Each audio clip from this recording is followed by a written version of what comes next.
Hey, it's Andy. Welcome back to my channel. Alright, right now we're doing the mid-year book freakout tag.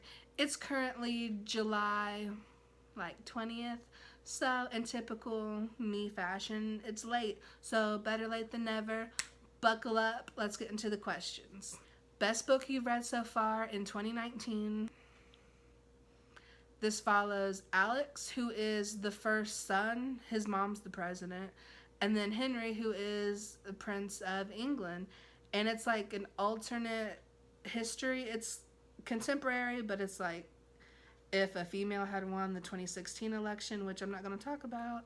Alex and Henry are so adorable. Alex is older. This is, I guess, considered new adult. They're in their 20s.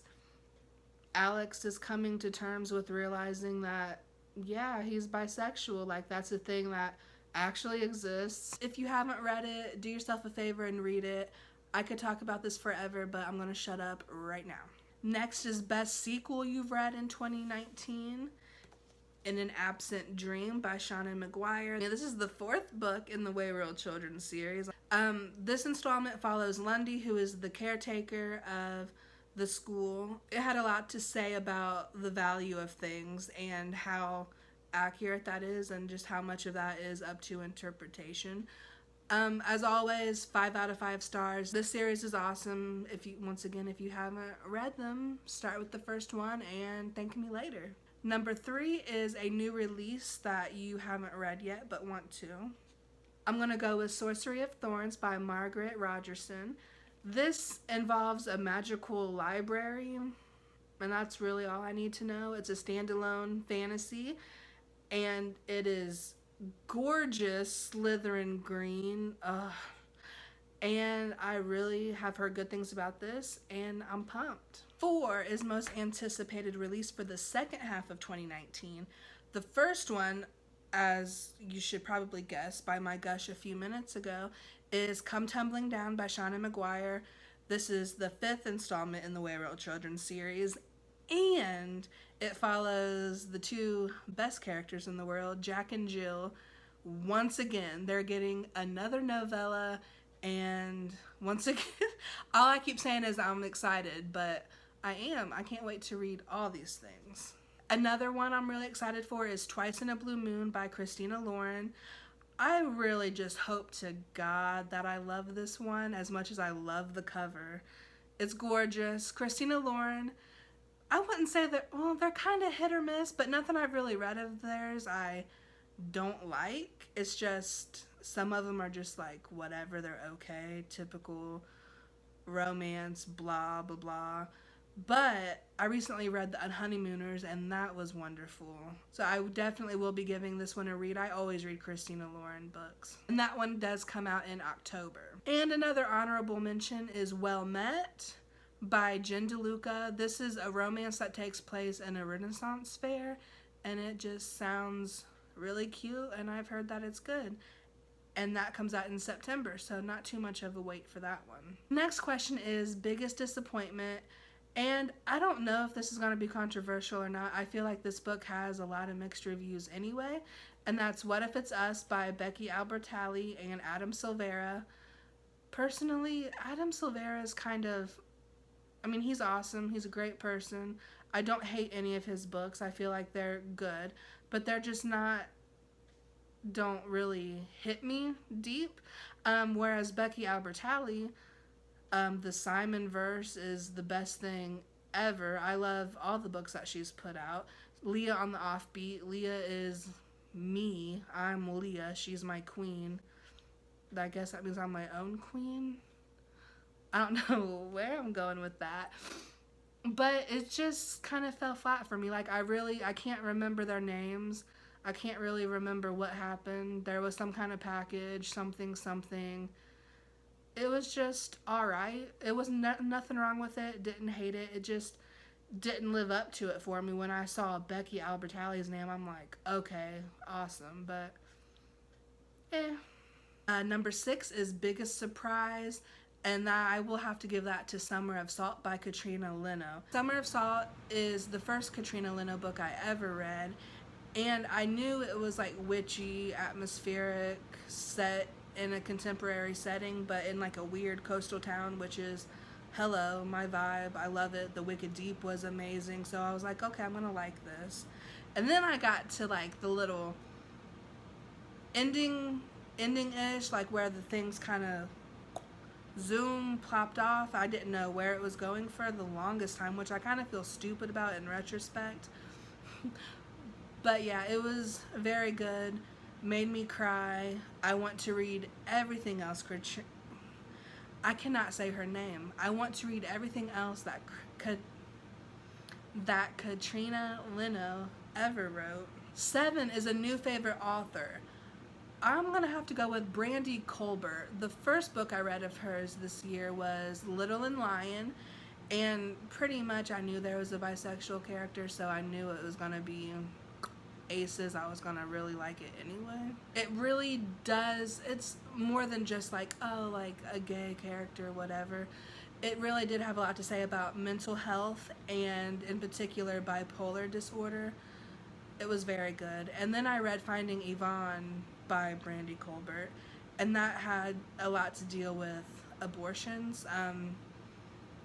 Whatever your stance on that issue is, it was a very interesting read. Not really going to get into that because that's a lot. Number 8 is Newest Fictional Crush. I did just read Shadow and Bone by Leigh Bardugo, and sad to report, I am trash for the Darkling now. I knew it was going to happen. I can't help it. It's just my mood, my vibe. I'm just trash for those bad boy dark characters, and I hate it and I love it. I'm really not 100% sold on him yet, don't get me wrong, because I haven't gone more into the series. If he doesn't have some kind of redemption arc or some explanations of things like Warner from the Shatter Me series, that's anyways. If he doesn't have some kind of redemption arc, or he's just really completely out to destroy the world for no reason, then whatever. But the way they describe his eyes as gray quartz, and I just picture like a nice piece of smoky quartz. He sounds beautiful. Ugh. Newest favorite character. This is the only other question I'm going to go back to this on, even though I could answer almost every question with this one. Alexander Claremont Diaz, my heart. He's so cute, hilarious, sassy. Just read this book. Number 10 is a book that made you cry. Girl Made of Stars by Ashley Herring Blake. All I'm going to say, like, synopsis-wise, is it's about a girl and her twin brother, and her twin brother ends up being accused of raping another girl that goes to their school, which is one of the main character's best friends. It's very emotional, very, very possibly triggering for people that are healing from any kind of sexual assault, so just be careful with that. I do really love Ashley Herring Blake. She's quickly skyrocketed to my top list. I also read The Mighty Heart of Sunny St. James this year, which is a middle grade, but it's so cute. Just give this author a shot. Girl Made of Stars had me bawling. 11 is a book that made you happy. Queens of Geek by Jen Wilde. Jen Wilde is another honorable mention for the newest favorite author. This is just a cute, geeky, queer, mental health rep book that follows a bunch of socially awkward kids going to a convention and things ensue. It's cute. And the other thing with Jen Wilde's books is none of them are like sequels. It's not a series, but kind of like with Becky Albertalli, the worlds will mesh and you'll see characters from other books. Because I have finished The Bright Siders, and I currently am reading Going Off Script by her as well. And yes, like the main relationship that I love in Queens of Geek comes up in all these books, and I'm just very here for it. 12 is most beautiful book you've bought or received so far this year, and that has to go to the UK edition of Daisy Jones and the Six by Taylor Jenkins Reid. I have not read this book yet, but I knew that I wanted it. I've heard that it's amazing. I love The Seven Husbands of Evelyn Hugo, which, I mean, I'm assuming this has kind of a similar vibe, but also different. I'm here for it. And I knew that I had to just have the UK edition, got it on Book Depository. All these colors and the spine, it's beautiful, so that's my pick. Finally, question 13, the last question, is what books do you need to read by the end of the year? Pretty much most of what you see back there. No, but really though, I'm going to just pick one for this, and it's also gorgeous. Strange Grace by Tessa Gratton. I think that this has a lot of similar vibes to The Wicked Deep, where it's once again, and Summer Assault, where it's once again one of those atmospheric, creepy, coastal town. No, is this a coastal town? I don't really know for sure. I know there's something about a forest, so maybe not. But mystical, magical elements in a contemporary setting, and I think there might be some gay things, so I'm not 100% sure, but this is definitely one that I am going to prioritize for this year. Alright, that's all 13 questions. That's the freak out for the mid-year.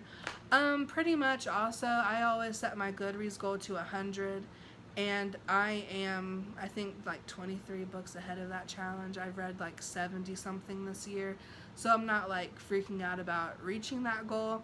Maybe I need to challenge myself more, or just do a lot of the short books and like little novellas and graphic novels, kind of beef that up, I guess. And pretty much when I'm in the car, I always listen to audiobooks, so that definitely helps.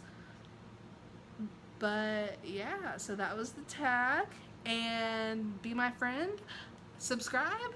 I will link Twitter and Goodreads below. And until then, I'll see you next time. Bye!